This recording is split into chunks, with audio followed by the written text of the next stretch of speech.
Morbo sigati ala fuli tanu hamu tagadi kan ɲɔgɔnw lamɛnbagaw bɛɛ lajɛlen ma ne sanga in kɔnɔna la.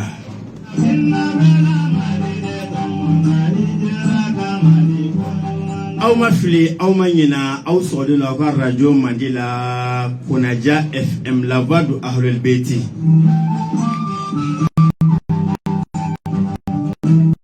Ka bɛɛ lajɛlen fo ka bɛɛ lajɛlen barikada ni sanga in kɔnɔna la ko aw dangana. Foli ani tanu an b'o kɛrɛnkɛrɛn ka di an karamɔgɔlakaw bɛɛ lajɛlen ma ni sanga in kɔnɔna la.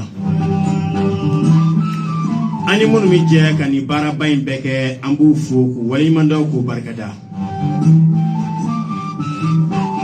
Fɛn min ye Ali Bokar Haidara an b'a fo, Dirisa Traore an b'a fo, Amadou Jara an b'a fo, Mahamud Kunta an b'a fo, Lalabi ka kalanbulon k'u bɛɛ lajɛlen fo, Alpha Hamidou Mayiga an b'a fo, fɛn min ye yiri dɔgɔtɔrɔ Adama Jara an b'a fana fo, Mamadou Jara an b'a fana fo. Adama Traore ko an ka foliba ye nin waati na a bɛ ka saba kan dɔrɔn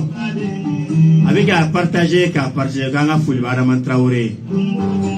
Manturakaw ka dangele k'Ala ka sini kɛnɛ d'an ma. Lamɛnbagaw kun tulo famana aw ka émission mandi ma. Kɛrɛnkɛrɛnnen na aw tulo kun famana ne yɛrɛ mankan ma. Kɛrɛnkɛrɛnnen na aw tulo kun famana Moribo n'a kɔnɔdaga fana ma. A ye kɔnɔ in cira mɛ tiɲɛ na pali ye dɔ kɛla Moribo.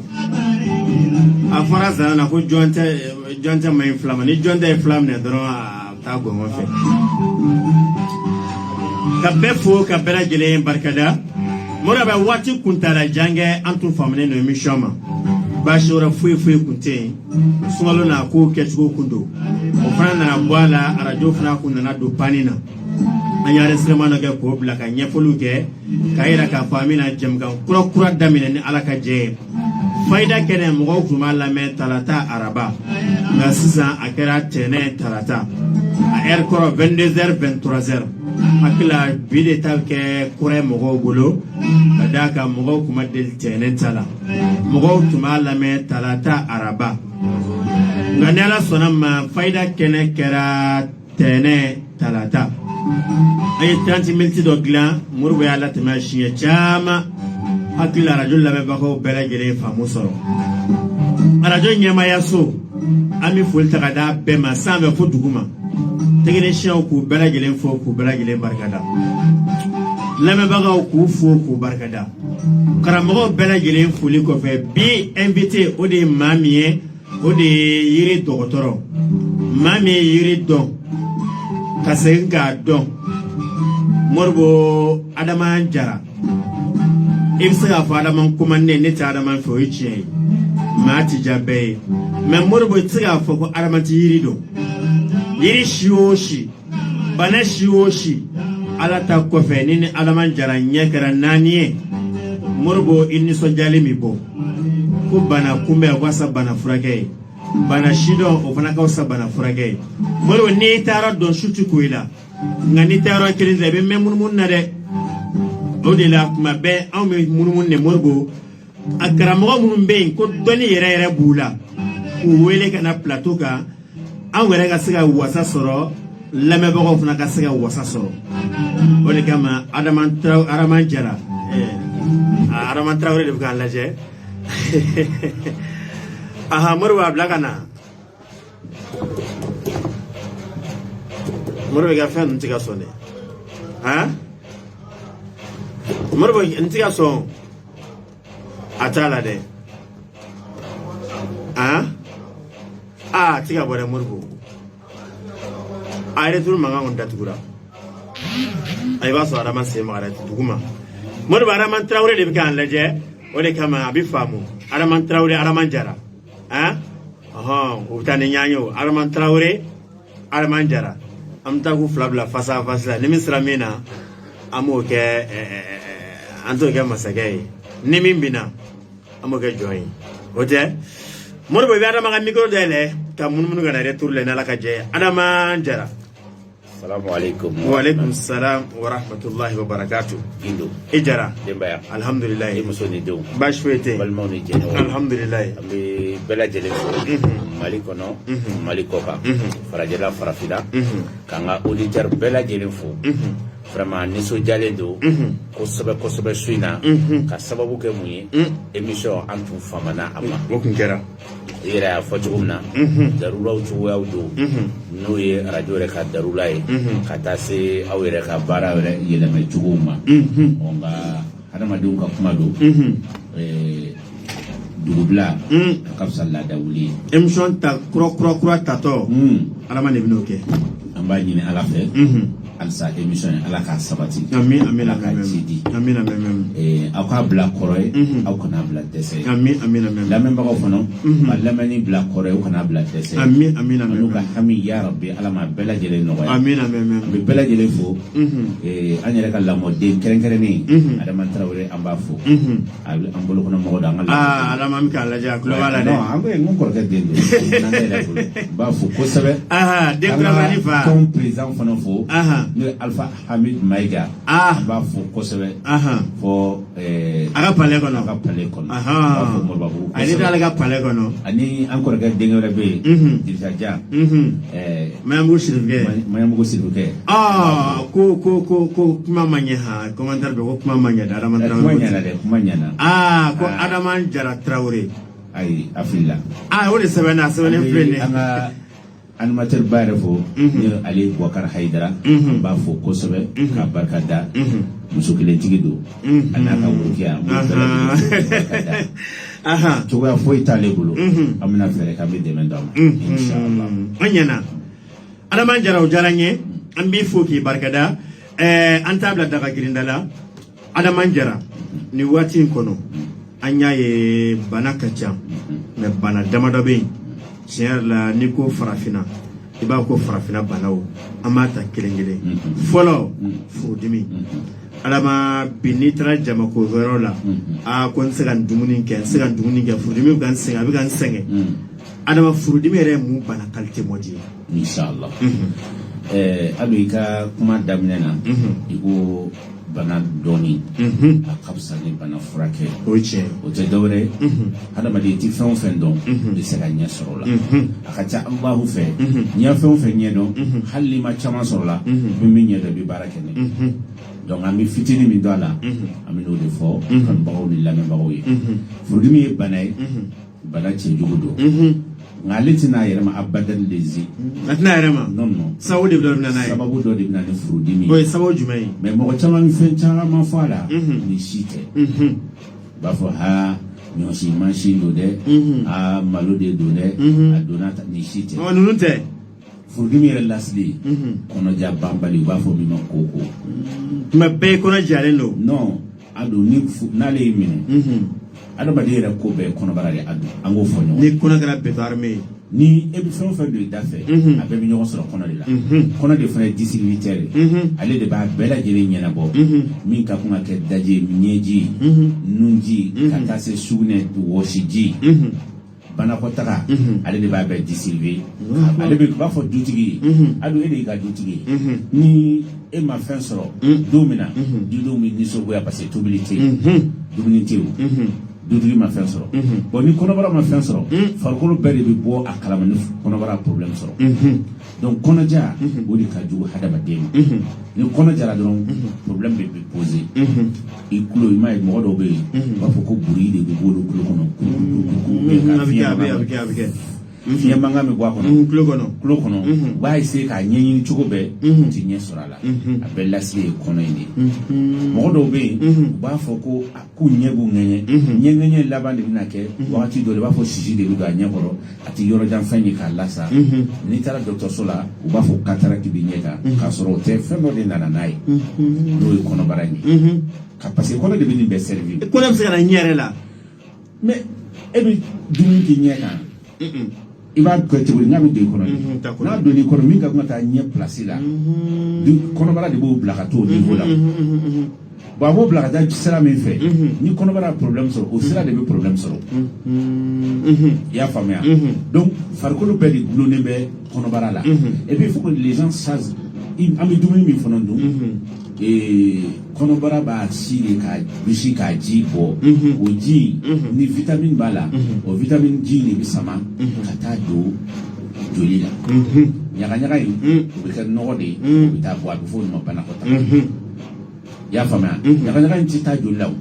a bɛ ji de bisi o ji de bɛ taa n'i y'a sogo dun sogo de bɛ bisi vitamine min b'a la o bɛ taa joli la ɲagaɲaga in bɔ o ɲagaɲaga in bɛ bɔ n'i y'a bagan faga i b'a sɔrɔ furu sanfɛ kɛn falakaba dɔ dalen bɛ yen bagan furu sanfɛ joli sira misɛnninw b'a la ani kurukuru misɛnninw o de bɛ vitamine sama ka bɔ furu la o de bɛ ji sama ka taa farikolo la a bɛ hadamaden bagan na cogo min na a bɛ hadamaden na o cogo kelen na donc fɛn dɔ don f'an k'o de jateminɛ hadamaden fariw liyelen de bɛ ɲɔgɔn na donc ni dɔ y'a choc sɔrɔ dɔrɔn i b'a ye dɔ bɛ choc sɔrɔ donc o cogo de don a bɛ na don ɲɛ na a bɛ to de la a bɛ na ni dumuni t'i yɛlɛmɛ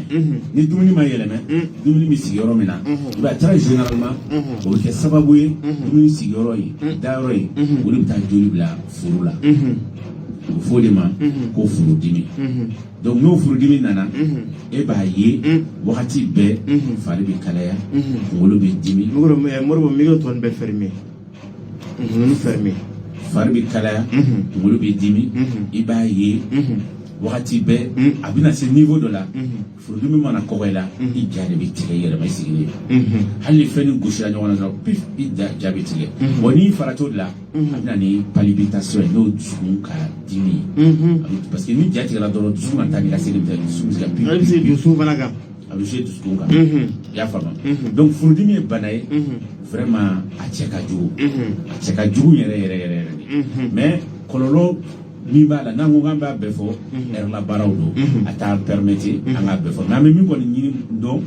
mɔgɔw k'a dɔn furudimi lasili ye o ye kɔnɔja de ye bon kɔnɔja in fana fɛn dɔw de b'a provoquer farikolo la très généralement ka sababu kɛ mɔgɔ ka dumuni cogoya mɔgɔ ka dumuni cogoya o de b'a kɛ hali fɛn dɔ b'anw fɛ yan anw y'olu yɛlɛmɛ u kunjugu kan min ka kan ka dun wagati min na an t'o dun o wagati min man kan ka dun wagati min na an b'o dun o wagati donc o kɛlen bɛ problème ye ka ko caman de lase anw ma min ka kan ka kɛ daraka ye an b'o de kɛ surɔfana ye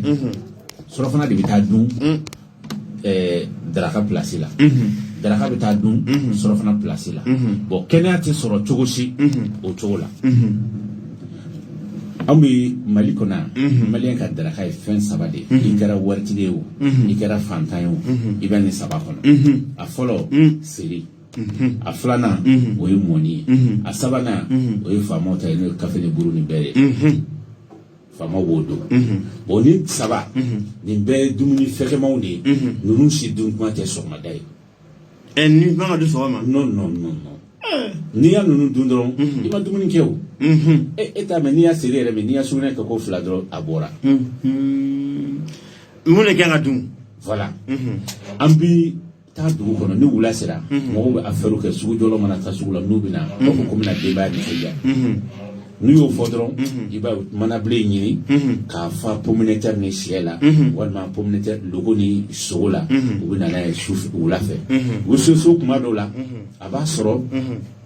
19h sera o 19h olu bɛ o daga sigi o dumuni bɛ taa mɔ 21h 22h a b'o dun n'a y'o dun o tulumaba k'i faw la ni cogoya bɛ minnu bolo olu b'a fɔ ko ko cɛ ko fɛn sumalen bɛ mɔgɔ ni yɔrɔ dɔn n'a ma boisson sumalen d'a kan i b'a ye a bɛ taa ji sumaba da o kan Mori wɛrɛ ko sɛti fila sɛti fila o tɛ 14 ya 14 n'o tigɛra ka bɔ n'o bɔra i kɔnɔ na i b'a ye maliyɛn bɛɛ kɔnɔ b'a ɲɛ i b'a fɔ jifin ye et puis maliyɛnw kɛlen bɛ ka fɛn dɔ de kɛ u t'a faamu de nin ye bana de a don olu yɛrɛ fɛ ni i ya wari sɔrɔ a ka kan ka dɔ i farikolo kɔnɔ kan ka bonya de kɔnɔ ka kan ka bonya de mais ka sɔrɔ bana de don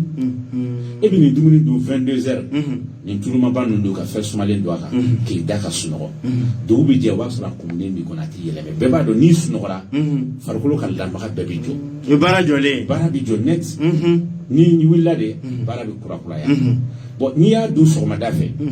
a don a kɔrɔbɔ i bɛ dumuni min dilan su fɛ tulumafɛn que ça soit a kɛra sogo ye a kɛra sɛ ye o e k'a ta sɔgɔmada su fɛ i k'i ta garder ni dugu jɛra i k'a kalaya i k'i fa la kosɛbɛ ni boisson ka di o min ni Lipton de ka di o min ni jisuma de ka di o min a kan a dun 15h 16h moins b'a sɔrɔ kɔngɔ min bɛna dun o dun na e bɛ mouvement de la i bɛ ka fɛn baaraw kɛ i bɛ tagama na dumuni bɛ yɛlɛmɛ o dalen tɛ bon o y'a e b'i ɲɛna bon ne y'o dun k'i da dun a bɛ place i kɔnɔ de a ti yɛlɛmɛ o ne Mali yɛrɛ la an ka bana yɛrɛ fanba ye nin de ye donc ni mɔgɔw bɛ faamu kɛ u k'a ka dumuni kɛcogo yɛlɛmɛ min bɛ u bɛ seri cɛ o cɛ dumuni seri kan ou bien mɔni ou bien Lipton ninnu ka bɛri k'a la k'a dun su fɛ a ka fɛ k'a yɛlɛmɛ ka di n'i y'a dun 20h 22h bɛ se tuma min na a b'a sɔrɔ kɔngɔni b'i la i bɛ da i bɛ sunɔgɔ dugu bɛ jɛ o b'a sɔrɔ i nugu dayɛlɛlen don a mago bɛ dumuni na wagati min na dɛ a b'o sɔrɔ e k'a d'a ma wagati min mais anw ti o ɲɛɲini an kɔni ko non k'an ka duman dun dɔrɔn madama Tarawelelakaw ninnu ni Jaralakaw fo sɔ ni makɔrɔni ka minɛn fa k'o bɛɛ dun o kelen kɔni o ye Tarawelelakaw ka baara ye olu ko béton armé i y'a faamuya a fila bɛ u b'a fɔ o de ma ko collection u b'a connecté ɲɔgɔn na ekɔlidenw ko noir blanc sɔ ni makɔrɔni gosi a dun k'a bɛ fɔ o de ma ko pétarni pétarni cogo di so ko suwa n'i y'o dun pétard bɛ ci cogo min na dɛ e bɛ kɛ pat donc an bɛ hakɛ to ɲini kɛ n'i ye fɛn dɔw ye dumuni kuma de bɛ dumuni na quoi faut que les gens sachent ça dumuni ti dun wagati bɛɛ farikolo mago bɛ dumuni na wagati min na i b'a d'a ma mais a mago t'a la wagati min na kana kala n'i y'a kala dɔrɔn a bɛ bana de bila i la bamananw ka kuma ko a bɛ fɔ ko ji bɛ jaba ɲa hakɛlama de hakɛlama ko mais kɔmuso den min n'an kun tunu jaba yɛrɛ b'a dɔn ko bɛ senna o yɔrɔ la i y'a faamu donc farikolo dumuni ka ɲi a ma mais wagati dɔw de bɛ farikolo ka dumuni ko la n'i m'a d'a ma o wagati dɔrɔn n'i y'a d'a ma dɔrɔn o le k'a k'i kɛnɛya a bɛ bana de a bɛ kɛ tɔɔrɔ de ye la bon mɔgɔw maliyɛn fanba bɛ dumuni kɛ nin kɛcogo de la i m'a ye a jateminɛ maliyɛn fɛn o fɛn n'a commence i farikolo ka kɛnɛ wagati min na ka bɔ san 15 la ka taa se san 30 san 40 ma o b'a sɔrɔ i ka farikolo la fɛnw machine ka kɛnɛ i mana dun wagati o wagati ni wulila a bɛ yɛlɛmɛ tile tɔ kɔnɔ hali n'a ma se ka yɛlɛmɛ su fɛ ni dugu jɛra i bɛ to girinti la a bɛ yɛlɛmɛ i sen fɛ mais n'i donna san 40 kɔnɔ i b'a très généralement a yɛlɛmɛni bɛ gɛlɛya tuguni i m'a faamuya donc i b'a ye caman mana girinti dɔrɔn a kun kasaba bɛ se ka n'u da kɔnɔ ten donc u bɛ tile bɛ ban girinti la sɔnsɔni ku donc a furudimi bɛ na a tension bɛ na tension yɛrɛ a bɛ sɔrɔ nin fɛn ninnu de fɛ e b'i fa dɔw yɛrɛ bɛ yen olu bɛ moyen bɛ fɛn minnu ye taa dibisogoba sa su fɛ dugu tila fɛ an bɛ gɛrɛn na 2h du matin ou 1h du matin taa dibisogo 2000 2005 la sa k'an bɛ gɛrɛn na bolo gosi u yɛrɛ dama ni ɲɔgɔn cɛ ka boisson ba min parce que olu ye boss ye i y'a faamuya e bɛ bɔ o 1h 2h i falen sogo la ka t'i da ka bɛn 3h ma a bɛ yɛlɛmɛ yan i y'a wari don bana de la i ma wari don dumuni na donc ni problème de b'an ka jamana kɔnɔ donc faut que mɔgɔw k'u ka dumuni kɛcogo de changer a dun ni cɛ mɔgɔ n'i y'a dumuni an filɛ k'a fɔ cogo min na n'i y'a kɛ ten hali n'i ma fura ta bana saba bɛ b'i ka ɲɛnamaya kɛ hali n'a b'i la a bɛ nɔgɔya a fɔlɔ tension a filanan koko a sabanan furudimi e ni si tɛ ɲɔgɔn ye i ni n'i bɛ taa ni nin rythme i b'i ka ɲɛnamaya kɛ ni nin saba si tɛ ɲɔgɔn ye bon ni dun tora ka dumuni girinman ninnu don a kɔgɔma ni sera niveau dɔ la dɔrɔn ni min farati dɔrɔn ni ala ma fara i ka don dɔ i bɛ wuli i b'a fɛ fankelen sara tension b'i fankelen faga parce que kɔgɔ man ɲi n'i si yɛrɛ sera à partir de 40 ans ni mɔgɔ donna 40 ans kan tubabu bɔ dɔgɔtɔrɔw b'a fɔ ko i ka sufɛ kɔgɔ dun nɛmɛ bon i ka nɛmɛ n'i m'a dun dun o ka ɲi i bɛ problème sɔrɔ mais i y'i fa dumuni kɔgɔma ba la k'i da don o don kabi san 20 ni san 10 kɔ fo ka taa se san 60 ma e b'o kɛ don o don e k'o kɛ ka lafiya ka gɛlɛn donc an ka ko ninnu souci nin yɔrɔ de donc furudimi bana don a compliqué don mais ko caman b'a kɔnɔ a bɛ mɔgɔw sen kɔnɔna chauffer donc yɛrɛ tun ye ɲɛli ko la tamasiyɛnw i b'a dɔn cogo furudimi b'i la i b'a dɔn a bɛ na ni dɔn ko fɔlɔ ye girinti de ye a bɛ girinti bila mɔgɔ la en plus a bɛ fari kalaya en plus a bɛ jatigɛ bila mɔgɔ la en plus ale bɛ na ni sen kɔnɔ kalaya ye i y'a faamu dɔw bɛ f'u b'u sen bila ji la y'a faamu mais ni si ta solution ye a solution ye mun ye dɔrɔn i bɛ yiri de ɲini wa ale filɛ furudimi fura t'a la tubabu fura la i bɛ fura kɔni sɔrɔ mɔgɔw bɛ fura sɔrɔ tubabu fura k'a mada i m'a ye dɔw de bɛ nkalon da u yɛrɛ la n'u y'a hali fura ɲuman dɔ sɔrɔ n'u y'u ka furudimi nɔgɔya kalo kelen kalo fila n'a seginna ka wuli u b'a fɔ e ye cɛ ne y'a fɛn dɔ de dun o de y'an ka furudimi wuli furudimi yɛrɛ tun ma ban a madara de mais e yɛrɛ b'a dɔn ni ala cɛ a ma ban a wuli kuma sera a bɛ wuli tuguni parce que i m'a traité furudimi tɛ se ka abada lezi ka ban farikolo la ka koko to i la n'i y'a mɛn yiri ko bolo de don bon ni koko falenna koko b'a fɔ min ma koko ni kɔnɔja banbali ale yirilama de don ale bɛ bolo de bɔ a bolo dɔw ye furudimi ye a bolo dɔw ye cɛya bana ye parce que ale bɛ jouer nerf de kan bon hali ɲɛ ka taa ni ka segin ɲɛ ka kɔmikɔmini ninnu fasajuru de b'a kɛ donc ale bɛ jouer olu kan n'ale jouer k'a yɛrɛ en un mot a bɛ ninakili fereke bila i la hali ko ni fitinin dɔrɔn i bɛ sɛgɛn i yɛrɛ ma a bɛ kɛ sababu ye a bɛ hali ni i tagamana dɔɔni i kumakan bɛ ɲagami fereke i ninakili bɛ degun i tɛ se ka tagama i tɛ se ka baara ɲɛnama kɛ donc i dun i b'a sɔrɔ a tigilamɔgɔ foyi t'a n'i y'a sigilen n'a da ma waga ye k'a fɔ i ko nin bana de ma i t'a dɔn donc ninnu ye bana ye vraiment an tɛ se ka a bɛɛ walawala k'a fɔ mais mɔgɔw k'a jateminɛ ninnu tɛmɛsiyɛn ninnu fɔkun de ye mun ye ni mɔgɔ minnu y'a ninnu y'a la i b'a dɔn ko fɛn min b'i la o ye nin bana masina ninnu ye. Adama n'a bɛ mɔgɔ min na i kan ka yiri jumɛn matarafa ou bien i kan ka mun de kɛ pour que i ka se ka lafiya sɔrɔ. bon ale yiri ka ca ni 100 ye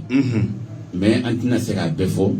mais bana min fana don il faut que les gens sachent k'a dɔn fura kelen de tɛ se bana in na parce que bana in kelen bɛ se ka bana 20 wele farikolo la bon bana min kelen bɛ bana 20 wele farikolo la n'i ko k'i b'o furakɛ ni yiri kelen ye ka gɛlɛn o de la i bɛ mɔgɔ caman ye i b'a fɔ ko n bɛ koko fura bɔ n'u y'a fura d'i ma i b'a ta tile 2 3 i kɔnɔ bɛ boli wururu n'i y'a fura bila a bɛ jɔ parce que fura kelen tɛ se a la a kɔnɔmagaya fura dɔrɔn tɛ o fura wɛrɛw de bɛ associé a la min b'a to i b'a kɛlɛ mais an kɔni bɛ se ka min fɔ mɔgɔw ye min ka teli kosɛbɛ k'i lafiya mɔgɔw ka fura dɔ bɛ yen ko bɔye a mugu bɛ feere n'i y'a bɔye sɔrɔ ale ka ɲi furudimi ma parce que ni furudimi juguyara a bɛ kɔnɔdimi yɛrɛ se mɔgɔ dɔw ma bon n'i bɛ bɔye utiliser a ka ca ala fɛ hali ni kɔnɔdimi b'a la a b'i boli ma da inshallah. O diyara n ye an b'i fo hali bi kanubagaw ni lamɛnbagaw aw ma fili aw ma ɲina aw sɔgɔlen la aw ka radio Mandedi la Kunaja FM la voix de Ahlul Beyti an bɛ o de la fayida kɛnɛ bisi na an bɛ o de la ni ala ka jɛ bi mɔgɔ min b'an wolo o de ye professeur Adama Daba Kini fɛ aw bɛ don yen a bɛ bila terrain kan a bɛ Adama Jara wele wala n'a bɛ ka bɔ Murabuya fan fɛ ka na a b'a fɔ ko Arayida n'aw donna o mobili kɔnɔ sotarama kɔnɔ a b'a fɔ jolitayɔrɔ carré ka kinibolo fɛ o la a bɛ sira tigɛ ka a bɛ don jolitayɔrɔ carré kɔnɔ sɔnni aw ka se fe ma carré laban yɛrɛ kini fɛ aw bɛ don yen a bɛ taa bila balontan terrain kan a bɛ Adama Jara wele a bɛ kalandenw bila k'aw kunbɛn nɛgɛjuru sira ye 2 ye a fɔlɔ 73 52 52 24 73 52 52 tuguni 20 ani 4 o ye Adama Jara ka nɛgɛjuru sira fɔlɔ ye 73 52 52 24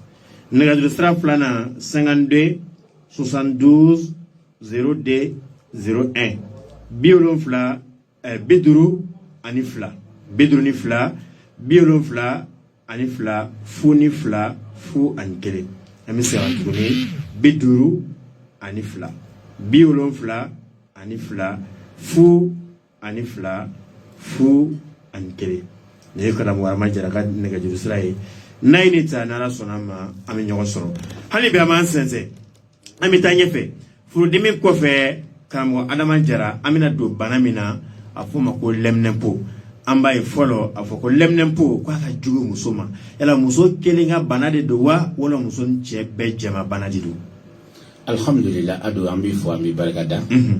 i filɛ ka kuma min fɔ n'i ko ko lɛminɛnpo lɛminɛnpo ye bamanankan tɛ lɛminɛnpo bamanankan de ye kɔnɔna joli n'i ko ko fulaw k'a fɔ ko kɔnɔna joli olu b'a fɔ ka filakan na aw ka dɔw fɔnɔ aw t'a fɔ kɔnɔna joli a b'a fɔ mais comme tɛ ka dɔ kan mais o de kɛlen ka ko la fiɲɛ a fɔ n k'a fɔ dɔrɔn a fɔ k'a mɛn a fɔ n k'a fɔ dɔrɔn a fɔ ko kɔnɔna joli ka dɔ comme nɛgɛ tɛ sɔn balancement ma a b'o bila donc sisan marakaw de b'a fɔ bana in ma ko leminenpo marakakan de don parce que marakaw n'i y'a mɛn lemine o denmisɛnnin de ye marakakan na donc u b'a fɔ po o ye denmisɛnnin fɛn de ye marakaw de ko denmisɛnnin fɛn o de ye leminenpo ye mais tellement que kuma in nɔgɔyara mɔgɔw min bolo mɔgɔw y'a fara bamanankan kan sinon n'i ko tubabu fana ka bana in fɔ olu ko infection urinaire donc o tɛ rasiw tɛ kelen cogo min na kanw tɛ kelen tɔgɔ ka ca mais laɲini bɛɛ kelen laɲini bɛɛ kelen mais i b'a mɛn mɔgɔ dɔw de da la parce que fo k'an ka nin yɔrɔnin walawala i b'a mɛn dɔw da la ko leminenpo b'ale la ko mais ko kɔnɔna joli t'ale la k'ale wɔrɔ ale m'a faamu a m'a faamu k'a sɔrɔ a bɛɛ ye bana kelen de ye ale n'a bɛ hadamaden na plus précisément a bi fɔlɔ i b'a dɔn cogo di a bɛ worokɔrɔ ŋɛɲɛ de se mɔgɔ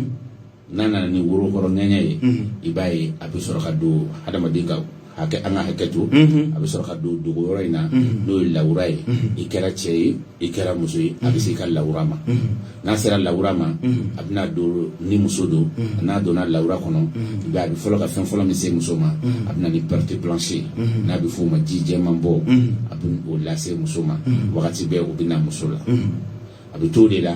o perte blanche ni laban bɛ yɛlɛmɛ ka taa kɛ odeur bɛ k'a la odeur in kasa ka bon kosɛbɛ odeur min kasa kasa ka bon a bɛna ni kasa gɛlɛn dɔ de ye a nɔfɛ a bɛ to de la a bɛna muso jalanya bange muso la a ka ca ala fɛ n'o de nana sa o de ye a selen a mago sa yɔrɔ ma kosɛbɛ parce que lamɛnbagaw ka hakɛ to furu bɛ dabɔ kafoɲɔgɔnya de kama furulabato de kama donc a bɛ kɛ sababu ye a bɛ muso siran furulabato ɲɛ wagati bɛɛ i b'a mɛn n fari man di n na n sɛgɛnna bi n taara nin yɔrɔ in na bon nkalon b'a don ɲa a ta dugusɛjɛ e y'a so e ni mɔgɔ min bɛ si e y'a su in na ta kɛ aw tun bɛ ko dɔ la k'i sɛgɛnna i y'a sini ta kɛ k'i tun bɛ fini ko la sinikɛnɛ i bɛ kuma fɔ tarawelemuso tɛna sɔn dɛ ayi tarawelemuso i bɛ da falen de donc n'o kɛra dɔrɔn directement a bɛ kɛ degun ye parce que fɛn bɛ lawuli min kama mɔgɔw k'a faamu a bɛ lawuli sentiment dɔ de kama mais ale bɛna douleur de sɔrɔ o de b'a to ale bɛ siran a ɲɛ donc dɔw b'a essayer k'u ta gérer avec gel dɔ bɛ pharmacie na dɔw b'a essayer k'u ta ɲɛnabɔ ni o ye o t'a solution ye dɔw b'a ɲini k'u ta ɲɛnabɔ ni situlu ye ni si t'a solution ye bana de don a bɛ furakɛ ka bɔ yen n'a bɔra o kɔnɔna na a bɛ kɛ sababu ye a bɛ kuru sigi muso ka denso da la donc i b'a ye n'o nana kɛ a bɛ se ka fɛn fila lase muso ma la première des choses a ka teli ka na ni min ye mɔgɔw la a bɛ ka koli tigɛ net i tɛ koli ye i b'a ye wagati bɛɛ kalo fila fo ka taa se san ma dɔw bɛ yen u t'u ka koli ye u dun lajɔlen tɛ donc a bɛ na ni o ye bon n'a nana n'o ye i b'a ye a bɛ kɔnɔdimi don a sekɔrɔ koli kɔnɔdimi tɛ dɛ kɔnɔdimi b'i minɛ naturellement k'a sɔrɔ koli tɛ wagati bɛɛ parce que e tɛ koli ye donc a bɛ na ni o ye walima a ka koli jɔbɛli bila mɔgɔ la a bɛ se ka na ni nin bɛɛ facteur ye muso la bon k'ale to muso la très généralement a ka ca ala fɛ muso ka man teli ka den sɔrɔ k'a to a la donc a bɛ o kɛ muso la cogo min na a b'o kelen kɛ cɛ la ten n'a nana cɛ ta ye jumɛn ye a bɛ lamɛnbagaw ka hakɛ to n'i ko k'i bɛ sugunɛ kɛ a bɛ na ni ji jɛman dɔ ye walima sugunɛ kɔfɛ ji jɛman bɛ se ka na a b'o lase cɛ ma bon n'a tora ka tɛmɛ o niveau kan a bɛna se niveau dɔ ma i b'a o ji ninnu ti na a laban bɛ kɛ i b'a fɔ nɛn donc o y'a kɛlen supplice ye donc o y'a fana selen a mago sa yɔrɔ ma parce que o bɛ se ka kɛ sababu ye lamɛnbagaw ka hakɛ to i bɛ kafoɲɔgɔnya kɛ i ka lawa bɛ na mais a bɛ denkisɛ faga ka bɔ lawa kɔnɔ ale bana in de bɛ se ka denkisɛ faga ka bɔ cɛ ka lawa ji la bon n'o dun kɛra dɔrɔn o ye tiɲɛni belebeleba de ye bon a bɛ se ka kɛ sababu ye i b'a ye dɔw bɛ yen u jɔlen dɔrɔn u bɛ bali dɔrɔn u b'u cɛya minɛ ka bisi k'a sama parce que a bɛ kɛ kuma dɔ la i b'a fɔ courant de bɛ taper cɛya kɔnɔ bon bolo dun tɛ se ka don o yɔrɔ la k'i b'a signer donc solution min b'a la i b'a minɛ de ka bisi k'a lasama donc i b'a ye caman jɔlen dɔrɔn u bɛ sin ka bali dɔrɔn k'u fɛn minɛ a bɛ kɛ de i b'a fɔ courant de bɛ ci ka tɛmɛ mais douleur tɛ k'u bɛ taa basigi la donc a b'o kɛ cɛ la a bɛ n'a bɛ kɛ sababu fana ye a bɛ da kasa bɔ se mɔgɔ dɔw fana ma ni a tigi kuman'i fɛ kɛrɛfɛ dɔ i b'a ye kasa bɛ da i kan o ye mun ye an y'o de fɔ an ka kuma daminɛ na ko hadamaden ko bɛɛ y'a kɔnɔbara ye hali an bɛ kuma min fɔ a bɛ bɔ kɔnɔbara de la fiɲɛ de b'a pousser ka na da la o fiɲɛ kelen de b'a ta ka taa de kuma ɲɔgɔn kulo la o fiɲɛ tagatɔ n'a ye kulo la a bɛ tɛmɛ a tigilamɔgɔ ninnu kɔrɔ ale bɛ sɔrɔ k'a dɔn ko ja ko kasa bɛ karisa masina da la mais a t'a da la dɛ a b'a kɔnɔ de pour que ka da la k'a b'i kɔnɔ hali n'a tigilamɔgɔ taara kabinɛ kɛ i b'a sɔrɔ a ka banakɔtaga kasa a bɛ komi fɛn su kasa a bɛ kɛ banakɔtaga kasa normal quoi a bɛ na ten tɔ donc ninnu y'a tɛmɛsiyɛnw ye ni mɔgɔ minnu y'a nin y'a la ça veut dire que bana in a b'i la inchallah adama ni ala ye maa min garisigɛni nin e bɛ se k'an dɛmɛ ni yiri jumɛn ye a tigi kan ka mun matarafa bon a fana traitement bɛ kɛ k'a ban mais an bɛ se ka komi an bɛ fayida kɛnɛ kan an bɛ se ka fayida di teliman na n'i y'a kɛ yanni n'an ka ɲɔgɔn ye i bɛ se ka lafiya da dɔ sɔrɔ mais ale bana ye fɛn dɔ de ye n'a bɛ cɛ la f'i ka cɛ ni muso de furakɛ n'a bɛ muso la f'i ka muso ni cɛ de furakɛ n'i y'a kelen furakɛ i ma kelen furakɛ i solila i ma tagama parce que a bɛ sɔrɔ da ɲɔgɔn fɛya de kɔnɔ donc n'a bɛ sɔrɔ kɔnɔ ne y'a kelen furakɛ a ma min ma furakɛ o b'a lasigi furakɛli donc o de y'a problème ye mais an bɛ se ka fayida min di a yiri ka ca ale fana yiri ka ca ni 100 mais yiri dɔ bɛ yen u b'a fɔ ko patugu a yiri faralama don fura feerelaw b'a feere n t'a dɔn dɔrɔmɛ 20 ni a ka ɲɔgɔn mɔgɔ ma n'i y'ale san ale ni tɛrɛnifu b'a tobi k'a ji bɔ i bɛ to k'a min sɔgɔma midi sufɛ demi verre ɲɛ fila bon a bɛ se ka kɛ sababu ye a bɛ se ka joli bila dɔw ka musoya la bon ni denmisɛnnin fitinin de b'a ye b'u ka banakɔtaga yɔrɔ bilen k'a kɛ komi joli bɛ bɔ a la u bɛ to ka o yɔrɔ fana ka ji dɔ kɛ k'o ko a la fura in tobilen ji kɛ k'o ko i b'a ye a bɛ fin a bɛ dɔgɔkun sɔrɔ ka se tile 15 ma yɔrɔ lafiya bɛ kɛ inchallah ala k'an ye ka d'a ma hali bi kanmɔgɔ ni lamɛnbagaw ani professeur Adama Jara de bɛ ɲɔgɔn bolo fayida kɛnɛ don radio ye kunnajɛ la voix de ahlul beyti Adama Jara sigiyɔrɔ bɛ n'o fɔ dɔrɔn ma kan nɛgɛjuru sira 73 52 52 24 73 52 52 24 nɛgɛjuru sira filanan 52 72 02 01 52 72 72 n'ala sɔnna ma bana laban an b'o fɔ ka sɔrɔ ka fiɲɛ ni b'an senkɔrɔ ka sɔrɔ ka sira di nɛgɛjurutigiw ma n'an ye mɔgɔ damadɔ sɔrɔ ni ala ka jɛ ye karamɔgɔ Adama Jara an bɛ kuma min kan sisan o ye koko ye ni koko fana koko ye bana qualité jumɛn hadamaden bɛ sɔmi yɛrɛ la ko koko bɛ la cogo di bon koko ye bana ye a bɛ komi an y'a min fɔ lɛminɛnpo kan sisan lɛminɛnpo kɛra forobakan de an da n'an yɛrɛ ka kan tɛ koko fana ye bana ye a kɛra forobakan de bɛɛ da mais an ka kan tɛ bɛɛ n'i ka terme don bana la ale fana ivoirien ka terme de ivoirien de b'a wele koko mais bana kelen de don anw fɛ yan o ye jumɛn ye an b'a fɔ a ma ko kɔnɔja banbali tubabuw k'a ma constipation chronique donc ale de ye koko ye parce que a bɛɛ ye kɔnɔja in de ye i b'a dɔn cogo di kɔnɔ de bɛ ja kɔnɔ bɛ gulu a bɛ mankan bɔ n'i taara ɲɛgɛn na i b'a sɔrɔ fiɲɛ bilata ka ca donc n'o kɛra dɔrɔn n'i y'o y'i yɛrɛ la dɔrɔn i bɛ kɔn a ma o ye koko a daminɛ kɔnɔja in daminɛ de a bɛ to de la dumuni t'i yɛlɛmɛ donc ni dumuni ma yɛlɛmɛ an y'a minnu fɔ ninnu bɛɛ y'a bolo fara de ye an kumana bana fila min kan n'o ye furudimi ani lɛminɛnpo ye parce que ni i b'a ye mɔgɔ dɔ b'a fɔ ko n y'a fura bɛɛ kɛ lɛminɛnpo la ka dɛsɛ ni dɔw fana mankan mɛn ko n y'a fura bɛɛ kɛ furudimi la ka dɛsɛ ni fila bɛɛ bɛ yɔrɔ kelen de n'o ye furu ye lɛminɛnpo fana mana juguya a bɛ taa joli de bila kɔnɔna na o de bɛ na n'a ye an y'o de fɔ ko i b'a ye dakasa dɔ bɛ se a tigilamɔgɔ ma parce que joli de bɛ bila furu la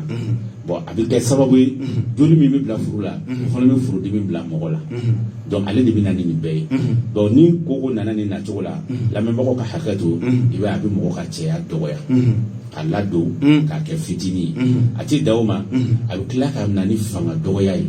n'a nana ni fanga dɔgɔya ye a bɛ to la a bɛ nege yɛrɛ de tigɛ ka bɔ cɛ la a don i ti envie sɔrɔ musoko sira fɛ i baliku de bɛ se ka da ni muso ye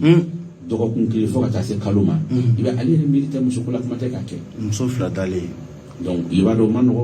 an dun ka fɔ mɔgɔw ɲɛna muso mana na cɛla la a nakun tɛ dumuni duman ko ye a nakun tɛ tile bin ka so bɛɛ sɔrɔ a fa bara i y'a kolen de a jɛlen a bɛ pari ka ɲɛ o de ye jarabiya la n'a tun préparer no ka nima no sa ta dumuni soro e ti ko few mais ya jelen do afari ka ya ten kay prop iwo de ye ka jara bala ko furu ka do bla ka so donc nan nana anna kunta dumuni goyde anna kunta ka clim korlay anna kunta ka salon parler anna kunye munde ala ya fendo de daga ena leche la membo ka hakato afate se ko kala akorakete se ko kala adokokete se ko kala edip se ko kala bon ni e o ti kala il y a problème qui est là donc on va faut que chéri muso ya ko malu ya ko te ni si le mode ka no te nyana ma ele te nyana ma be bi bodi la parce que quand ça y a den soro fian few soro ni de few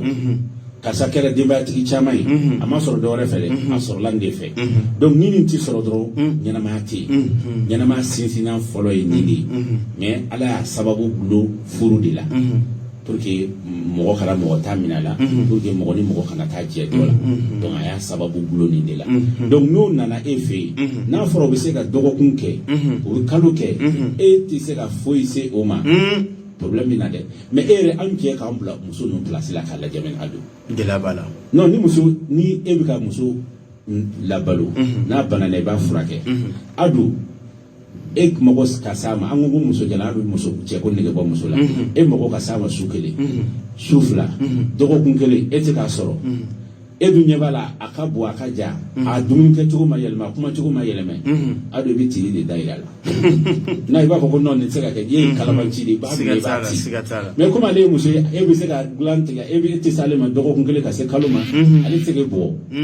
na fara mi na ko romatele ne su ti misane de ni ya be muso de dala wakati abuka che doni korma la nini e awi chewa ni tigale ndo awla ate do ko kay ma de ko ibani to ko de abi mona be bo chela e doni sababu la cheba do mimbe ima chebi sigi ki kumbura seka kuma ati foi aba do mimbe mani ro kuma ite filo ma ibi fili ni ro dumini ma mani ro kuma ate filo no fara do ribo fam donc banani bi ni nase mo ma abitola abina ni fende ko do ngoronia adango fo mo buka to ko flabana burbaw no oh e ma barka ranga aha banaina aduna ya chesoro abi cheka chiadi la fuka bambiu abito kurambi perdi wati do la bina ko muso be manga ke hikana ko akana ke kunta nyoga inde hikana la noko kabla de me kasoro banainde do bo mo de bo tu la sa ko lubita do ngoronya franyini o lubita chia furo nyini yani ka giri bamuno nga kuma ko to kana ndunkan to ti dumi ko e ko ki tama nyoka yime ni o ki tama nyoka to ti dunki to donc yani ka girin ko ci afra muni na ni ci abana ifo ni o boy chambi na nono et puis adu ango fo mo ala ka ko de hadama de adu e ka ko doni sanke samara jul be ya shika ba ya tike ita da don mais ama fo ibu sena e se man nola mais mana samara don tugu abi shifa atama no ko ba o ala ka kabako de bo hadama de mi ka nyana ma ka ni senkele fo ka ta se ka sayama ati pempere ati fo ti wala bo hadama de fo no kabako de hadama de na ibi ka nyana ma ka ni tia fo ka ta se ka sayama ati problème so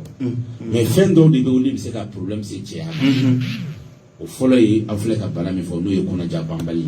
aflana o diabete a sabana o tension a nanina o infection no lemine pui ni fendamado ni bi cheka chia kinye du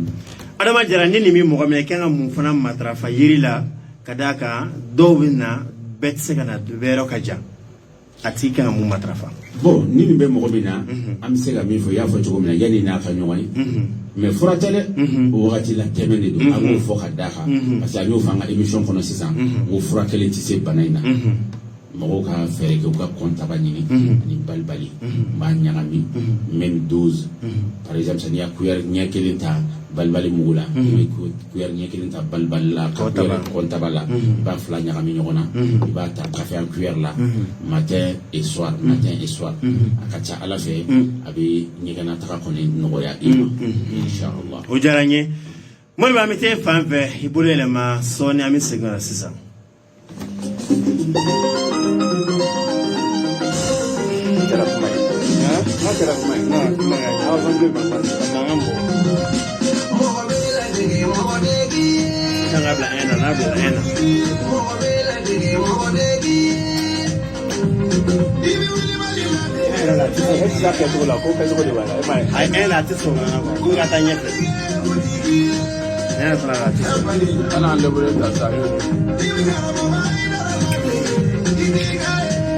Marbo sigata la radio kuna jay jamkan faida kene bi ma welele karamo adama jaraye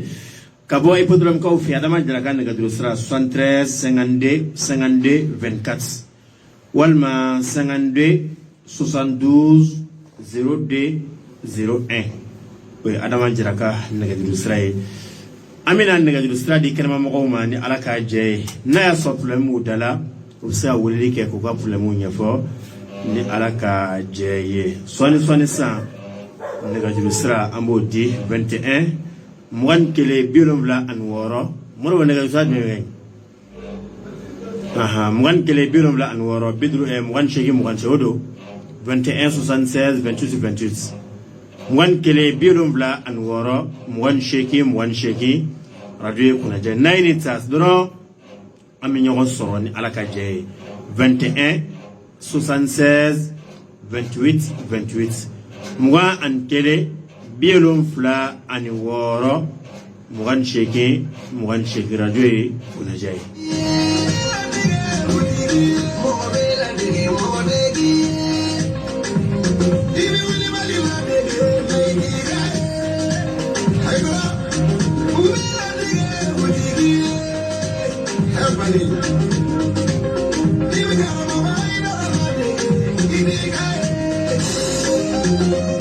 Marbara jay kuna jay jamkai faida kenaye angote mugok me faida kenado tene tarata araba asisa akara tene aleni tarata 22h 23h kiado fama kun kara jamkama mebi ani professeur Adama Jara ani alede nyogola soroki ankum ga kuma minga o efu dimi ale lemnem ko aleni koko o bana saba la kan mawni lama bagaw yefa mu jama ba soro ulani alaka je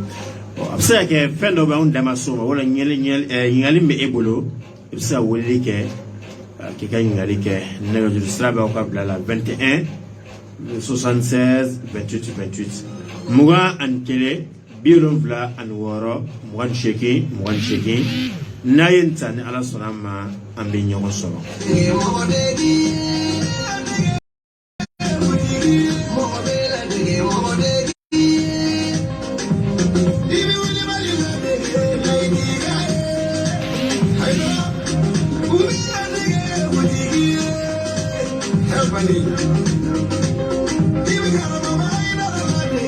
Bro ne sabon kai nda bra na bro ambi 21 76 28 28 radio kuna jay jam kai faida kenai marbo tibala do bena du je kando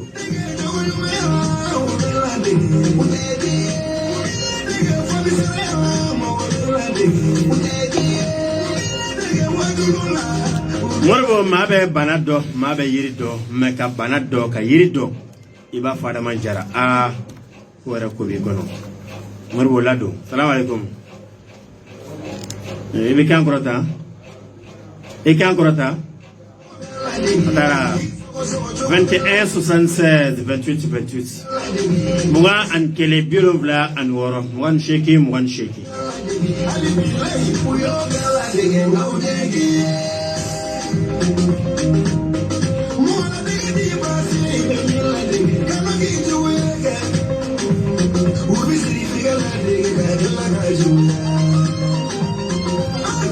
Morba mi befu ka bela gele wala imana promoteur Muhammad Abu Jafar Jabatamba fu kara jo nyama ya so bela gele fu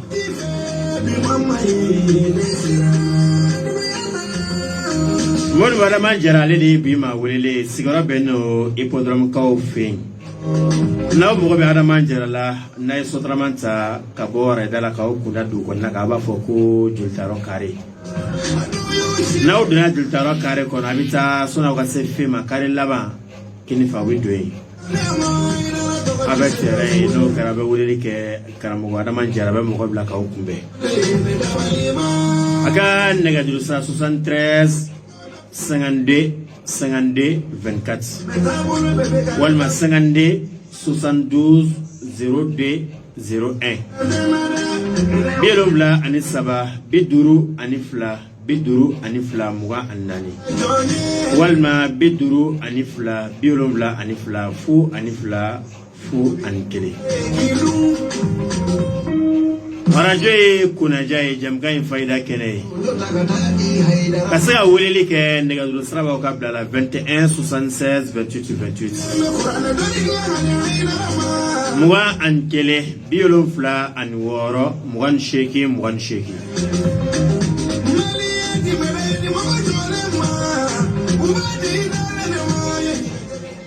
Salam alaikum. Allô, monsieur. Somo.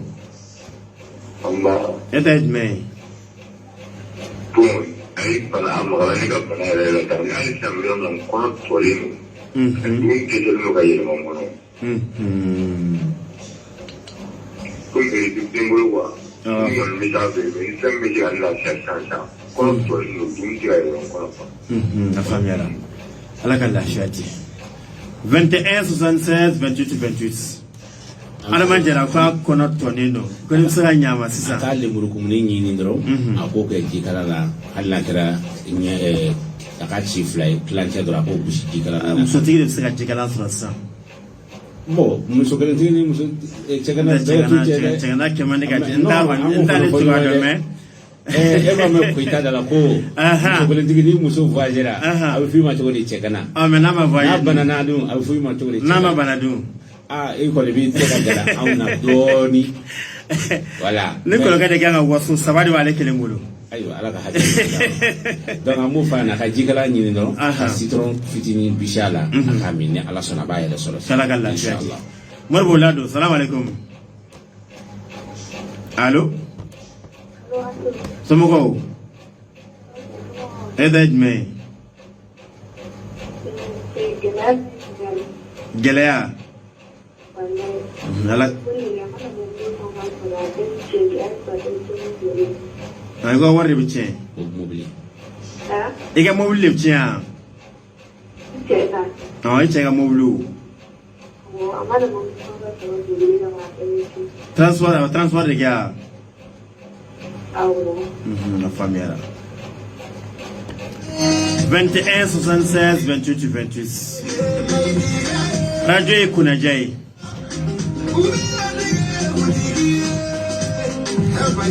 moro ba mi do ke bagi kala yo ko bagi ko ala ka no ya bagi dam na bi ba ko ala ka no ya kala mo jara nam ko ali che transporteur de do ko aka molu ka che dro tika che cho kuma be molu kasara kuma ba kasara bon ado nunu ye ko ye mo ko se ka kuma nunu na ko fe parce anyo fo tugo mina mo bana te se ka fura ke fika bana do bon cause mi kana ni mane nyeyini ni ko ki bi fen fo na e bi fo beli fo bon na kan no ma ni emission bana be sunu se ka wele like ni jati mine kera ni sababu min do o ka do o sababu bi oui mais ni ko ki bi fen fo ni chola kuma do la ani sababa be mandi se ni be ba fo ku fe kuma donc ante ala deli anga fen fo anda falente mais anga ala deli te ka fo ka to ka fen fo ka kera ka manya o tanga hakilna na madese inshallah o jaranye halibi radio kuna jay nagadir sraba ka blala 21 76 28 28 mwan kele biolom bla anwaro mwan sheki ha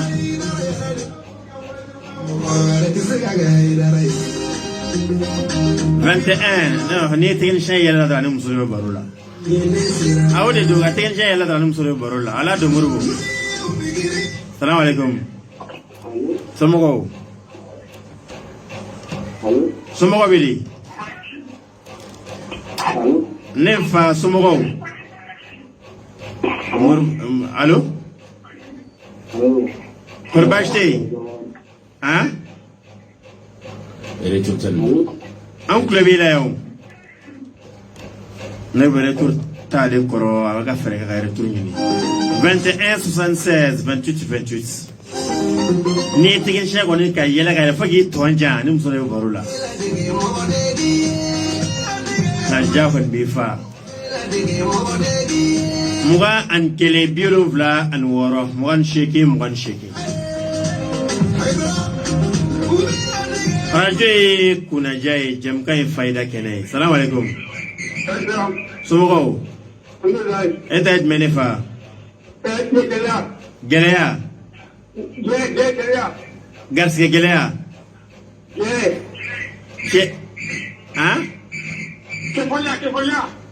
cɛfarinya e kulubaliya e kulubali ado nabo fa nabo ta no rambo dama ta dama bo ay me che ga ke sefari de na nyo di ngani gala bi cha che ga ke sefari de ado sembe na ta yorodo ni ibe jege fe ta badala ni be senefen fe ta furula o ngani tara kulu sanfɛ ko i mago bɛ jɛgɛ kɛnɛ na a se bɛ ala ye ka jɛgɛ kɛnɛ d'i ma mais i bɛ dɔɔnin Moribo Lado salamu alaikum somɔgɔw e ta ye jumɛn ye gɛlɛya faamuyara 21 76 28 28 yɛrɛ ko cɛfarinya cɛfarinya ado a labɛnw bɛ yen a tɛ rajula kuma tɛ ala ɲɛ banna ala tulo banna b'a kɛ an ni ala de cɛ ado bololanɛgɛ b'an bolo n'i y'a don i tigɛ la sɛbɛn t'a la foyi t'a la filɛ n'i y'a don i tigɛ la i ti to accident na n'i y'a don i tigɛ la binganikɛla Moribo Lado min filɛ tigɛ la i tigɛ la Allahu akbar pour que ka da la n'i y'a don i tigɛ la i bi o ta allo somɔgɔw e ta ye jumɛn ye gɛlɛyaw taara o 21 76 28 28 bololanɛgɛ n'i y'a don i tigɛ la binganikɛla n'u jɔlen bɛ sira la i kana fo kɔ ou bien i ka tɛmɛ o ka se a kɔni tɛ ɲɔgɔn ye abadali aw tɛ ɲɔgɔn ye a tɛ ɲɔgɔn ye wa a tɛ to i tigɛ la ko i bɛ to accident na a filanan dugumafɛn t'i kin k'a to i la fɛn o fɛn tɔgɔ ye tɔɔrɔmafɛn a tigi sɔrɔ k'a to i la ni ala ka diɲɛ sɛbɛnko tɛ nasiko tɛ i yɛrɛ ɲɛ b'a la bac simple foyi jɔyɔrɔ t'a kɔnɔ i y'a faamu pour que ka da la n'i y'i jɔ k'i tigɛ da kogo la ka tila k'i tigɛ lajɛ k'i b'a da k'i kogo sɔrɔ a t'a sɔrɔ ça jamais o yɔrɔ la i bɛ da la k'a bɛ se ka fɛn kunbɛn donc labɛnw bɛ yen cɛya minɛnw bɛ yen mais fɛn dɔw bɛ yen ni ɲininkali ma s'a ma n t'olu fɔ cɛ t'a la labɛn o bamakɔkaw ko ko o ye ko wɛrɛ cɛ t'a la labɛn dɛ ni min labɛn u bɛ sɛ de minɛ ka taa ni ye nɔrɔ la an ka ɲɔgɔn ye jara ko ni gɛlɛya tɛ fila ye tiɲɛ na gɛlɛya b'ale kan inna batsa rabbika la shadid gɛlɛya ala ka ni silamɛw kisi ala ka wuli ka bɔ an na a ka ɲini dɔrɔn n t'a dɔn ni mɔgɔ kalanbaga don ou bien parce que fɛn dɔw bɛ yen n'i bɛ fayida di mɔgɔ ma a ka kɛ fayida ye a tigilamɔgɔ bɛ se ka min kɛ mais k'a fɔ ka fayida fɔ ka diya dɔrɔn a tigi se ka appliquer nafa t'o la yɛrɛ parce que a b'a lamɛn ale moyen t'ale bolo k'a kɛ donc je ne sais pas n'an b'a kɛ laturu ye n'an b'a kɛ yiri ye n'an b'a kɛ kuranɛ aya ye a kɛ yiri ye ka ca la o bɔ man di a kɔnɔ o bɔ man di bon fɔlɔ a ka ca ala fɛ sɛbɛnni t'o la nasiko t'o la donc ni gɛlɛya b'i kan i y'a ko sugu bɛɛ kɛ i ma ɲɛ sɔrɔ a don an b'a ɲini mɔgɔw fɛ k'a kɛ alahu kosɔn k'a kɔrɔbɔ k'a lajɛ su o su n'i bɛ da lemurukumu ni den kelen ɲini i k'a mun i fari bɛɛ la k'i da i ka dɔgɔkun sɔrɔ a la n'i y'a min ye o tɛ anw nɔ ye ala nɔ ye i ni ala de bɛ anw ci inshallah o ɲɛna tu t'a la ta t'a la o diyara n ye Moribo bi ta e ko an t'a jɔ yan fɛn min ye professeur Adama Jara ka bɔ hippodrome-kaw fɛ ale de tun y'an ka bi maa welelen an b'a fo k'a barikada Moribo an y'a wele a y'an ka welekan a y'a jaabi a bɛ dugawu don kɛ a ye ko sijani kɛnɛ ala k'o di an n'a ma n'aw mago bɛ Adama Jara la a sigiyɔrɔ bɛnnen don hippodrome ma n'aw sera arɛda la n'a ye sotarama ta ye k'aw kunda dugu kɔnɔna kan a ye jelibugu ta o a ye bangani ta o a ye bolikasobugu ta a ye murabu a ye fɛn bɛɛ ta a fɔ parantigɛ ye dɔrɔn ko k'i jigin jolitayɔrɔ kare la no ye jigi ibe giton tige ka tayin mangulu fe ka do juldaro kare kono febe soni ga se fema kare laba ikini fe bi duin ibita bla balantan terena ibi professeur Adama Jara wele walma ni bi murabu gan fanfe wala bi ga boyir ma jan fanfe ni ibi sotramata ki kundara idala iba fo pantike ko juldaro kare yorobbaneno ne jigina bi do kare yere kono ne dona bita se fema so ne ga se fema kare laba ikini fe ibi doin ne dona balantan tere be e join doron e ka Adama wele ni yere jo balantan tere la ki nyanga ngala e bi singa baji sille Adama yere ka dala tinto yoro filma rote no be gelarima ne ga du sra flavia ni o feme wele sufra klega ini karamo Adama Jara awi nyogosro ne ga du sra folo 73 52 24 bamangana biolobla ani saba beduru ani fla tuguni muga ani nani negajul stra fla na 52 72 02 01 bamangana biduru ani fla biolofla ani fla fu ani kele beduru fla biolobla ani fla fu ani kele Jara sigi dakunya laba ambe fulike ka barka dake radio ere barakela belaje renye précisément promoteur no anyele koroket di Muhammad Abu Jafar Jabati amba fu aka niame joni kuna dia fi sababu amba fu kosebe ka mulay tuli no aka directeur ba fu no fu ka radio barakela belaje fu ka auditeur kiri na belaje fu mali kono mali boka yoro mo be wakati da bi belaje fu ka belaje barkada ka do ke ala ka sigidi wera yirada aw yere fono aka bare bla koroy aka na bla dese ka jamana yere nyama jo ka jamana sabati ka be ani kelenya ani koto nyontala ya rabbi ala modu na nyere jamana ala jira horma ko so qur'ana bunya ko so sabbi ala qadumne morbu anya fo fayda kene dum flay tenen 22h 23h ina fo bishuna we tenen klewe tata shu ani shini tata klebi na arabashu 22h 23h tenen klebine 22h 23h trata klebine 22h 23 shinishu ani karamo wara mi nyoga sora ni alaka je ka befu ka bela gire barka daga mulay turi fu ya fu mulay bugula kana ka chedum bela gire fu Muhammad Abu Jafar Jabate ka afo mo tum kan lame mun tum kan laje ka mi befu ka bela gire barka da ni amu gomne la kalila so sanjem kan ko fe 66 04 78 82 biora an woro fu ani nani biolomla ani sheki bisheki ani fla marbo baraw ngena akambe shineshu ni erkele ni wati kele ani mawre wassalamu alaikum wa rahmatullahi wa barakatuh